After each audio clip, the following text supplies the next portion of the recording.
Tūhono Taonga, Tūhono Tāngata is the name of a kaupapa which is based around offering our whānau and our people the opportunity to connect in with pounamu.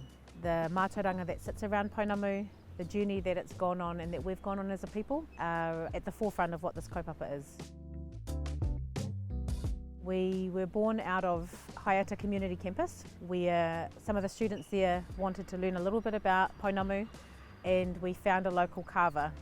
Out of that journey we set up a pounamu carving space there. We took the kids over to Te Taipotini, the rangatahi connected with that space and loved the kaupapa. So our whānau from Irihāpeti Community Campus came together and formed the Tūhono Taonga, Tūhono Tāngata Trust, which has now become a mobile carving truck which goes around and offers the opportunity to wānanga traditional Māori art forms. This truck basically had just come out of a few different minds. We were meant to set up at one of the schools and we ended up changing our mind and decided to take it mobile so that we could move around all of the schools. And it's kitted out with all of the equipment and we get to travel everywhere, anytime and set up in those locations. Accessibility is a huge thing, and saying that our knowledge-based systems is just as important as numeracy and literacy, and being able to tie some of our own stories into the curriculum.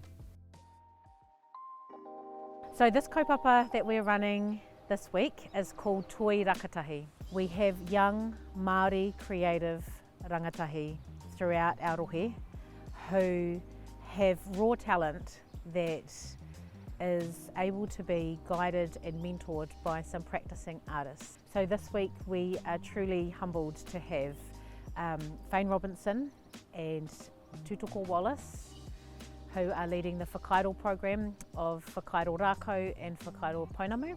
Right now I'm just pulling the front bit of the patu down towards the centre line at the front here so that it makes the shape of a patu and so it's not really thick up here.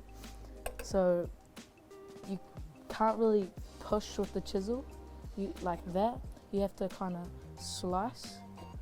I've tried to take them through a couple of different forms. Our basic forms, toki and roimata, toki being an adze, roimata being a teardrop form. I've tried to rush them through that a little bit because that forms the basics of most of what you carve, what you see carved all around the motu.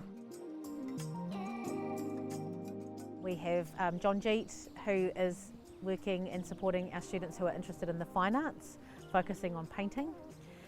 We have James Parati, who is a digital artist and has come down from Wellington to guide our digital students.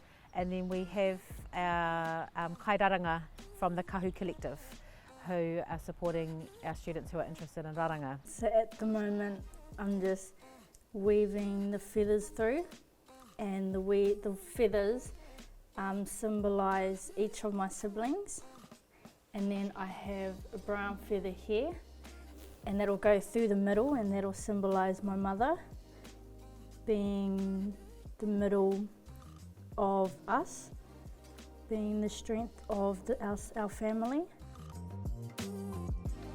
It's really important to be able to see you and when you're young you're able to see, I could be that person, or I could be similar to that. I can aspire to sit in that same space or a similar space to my kaiako. What we would love to see is that they walk away with their head held high, knowing who they are as Māori, and that what they have in terms of the pukenga and mātauranga that they hold is something that is able to create their future pathway.